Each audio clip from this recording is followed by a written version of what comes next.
कासची फुलं तर आपण सगळे बघतो. चला तुम्हाला आंबोलीतली फुलं दाखवतो. इकडे बघा.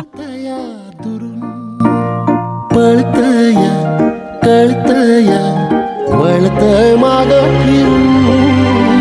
सजलं ग धजलं ग लाज काजला सारल येंधळ हे गोंधळल लाड लाड गेलं हरण